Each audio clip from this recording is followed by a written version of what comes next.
Hello दोस्तों, मेरा नाम है मोहम्मद जुनैद और आज हम जानेंगे एक ऐसे यूनिक पर्सन के बारे में जिसने हज़ारों फेलियर्स के बाद भी हार नहीं मानी और वो चीज़ें कर दिखाई जिसके बारे में इंसान सोच भी नहीं सकता था। तो चलिए जानते हैं थॉमस एल्वा एडिसन की सक्सेस स्टोरी। ऐसी ही इंफॉर्मेटिव वीडियोस देखने के लिए हमारे चैनल को लाइक, शेयर और सब्सक्राइब ज़रूर करें।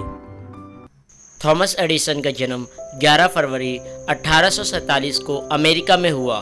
वो अपने माँ बाप के 7 संतानों में सबसे छोटे थे। जब एडिसन थोड़े बड़े हुए तो उन्हें एक स्कूल में डाला गया। कुछ दिनों बाद स्कूल से बहुत ज़्यादा शिकायतें आने लगी क्योंकि एडिसन अपने टीचर्स से इतने सारे सवालात पूछते थे, जिस वजह से टीचर्स को लगता था कि ये बहुत शरारती बच्चा है और हमसे यूं ही सवालात पूछता है और परेशान करता है। थॉमस हर चीज़ के पीछे छुपे राजों को जानने की कोशिश करते थे और हर चीज़ को जो वो जानना चाहते थे उस पर रिसर्च करना शुरू कर देते थे। बचपन में एडिसन ने एक बार बहुत सारे कीड़े एक जगह इकट्ठे किए और उसका घोल बनाकर अपने दोस्त को पिला दिया, क्योंकि एडिसन ने सुना था कि पक्षी कीड़े खाते हैं और हवा में उड़ने लगते हैं।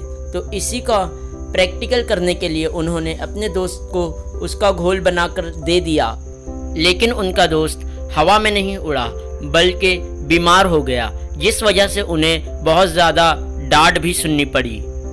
10 साल की उम्र में ही उन्होंने अपना प्रैक्टिकल लैब बना लिया, लेकिन उनकी माँ ने किसी बात से नाराज़ होकर उनका सारा सामान घर से बाहर फेंक दिया। इसके बाद एडिसन नई प्रैक्टिकल लैब बनाने के लिए रेल में टिकट और अखबार बेचने लगे और रेल के ही एक खाली डब्बे में अपनी प्रैक्टिकल लैब भी बना ली। सिर्फ 15 साल की उम्र में एडिसन अपने खुद की अखबार की छपाई भी करते और उसे चलती ट्रेन में जाकर बेचा करते थे और बाकी बचे वक्त को वो अपनी प्रैक्टिकल लैब में लगा देते। समय के साथ साथ वो एक बड़े साइंटिस्ट बन गए और इन्वेंशन करने लगे। एडिसन यूनिवर्सल स्टॉक प्रिंटर उनका पहला इन्वेंशन था जिसे एडिसन बेचने में सफल हुए और उन्होंने उसे 40,000 US डॉलर में बेचा, जो कि बहुत बड़ी रकम थी। इसके बाद वो एक के बाद एक इन्वेंशन करते रहे और उनके इन्वेंशन में सबसे बड़ा इन्वेंशन इलेक्ट्रिक बल्ब है। क्या आपने कभी सोचा है कि इलेक्ट्रिक बल्ब कैसे बना होगा? नहीं, क्योंकि हमारे पास ये सोचने के लिए वक्त ही नहीं है। लेकिन थॉमस एल्वा एडिसन को इसे बनाने में 10,000 बार से ज़्यादा फेलियर्स का सामना करना पड़ा, लेकिन उन्होंने हार नहीं मानी और 32 साल की उम्र में उन्होंने बल्ब इन्वेंट कर दिया और 21 अक्टूबर 1879 को पहला बल्ब पूरे दिन रात चलता रहा, जिसे देखने दूर दूर से लोग आने लगे, क्योंकि लोगों के लिए एक मैजिक से कम नहीं था। उन्होंने अपनी ज़िंदगी में 1093 इन्वेंशंस करके एक वर्ल्ड रिकॉर्ड बनाया, जिसमें उन्होंने भाप से चलने वाली गाड़ी को बिजली से चलाया। इलेक्ट्रिक मशीन और ग्रामोफोन का इन्वेंशन भी एडिसन की ही देन है। इसी वजह से उन्हें जीनियस कहा जाता है। जब एडिसन अपने खाली वक्त में अपनी किताबों को देख रहे थे, तभी उन्हें अलमारी के कोने में एक पुराना ख़त मिला।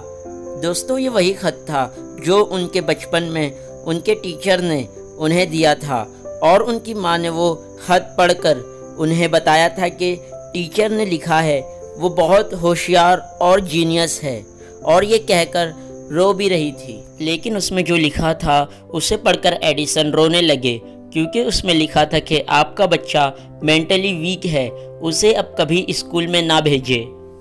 उसके बाद वो घंटों तक रोते रहे और एक डायरी में लिखने लगे कि एक महान माँ ने एक मेंटली वीक बच्चे को ग्रेट साइंटिस्ट बना दिया, और ये होती है एक पॉजिटिव पेरेंट्स की real power. Great scientist Thomas Alva Edison ने 18 अक्टूबर 1931 को इस दुनिया को अलविदा कह दिया और जाते जाते पूरी दुनिया को रोशन कर दिया। उन्होंने अपनी ज़िंदगी में कभी हार नहीं मानी और खुद पे भरोसा किया। वो कई दिन बिना सोए अपना प्रैक्टिकल वर्क किया करते थे। दोस्तों, वो अक्सर कहा करते थे कि मैंने कभी काम नहीं किया, ये सब तो बस एक फ़न है। अगर वीडियो अच्छा लगा तो इसे अपने दोस्तों के साथ ज़रूर शेयर करें।